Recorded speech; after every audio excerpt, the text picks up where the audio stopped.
Allah Rəsulu həm iftar arasında dua edərdi, həm də səhur vaxtı dua edərdi. Yəni səhur o başlanlığa duranda. Şeyx Müfid buyurur ki, Allah məqamını uzaq eləsin, hədis də var.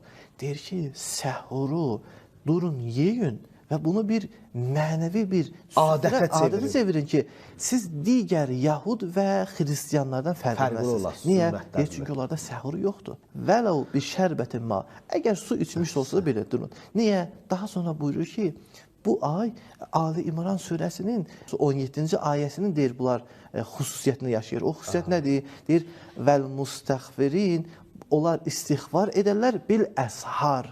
Səhərlər istiğfar edərlər. Deyir, bunlar o başlanlığa duranlardır.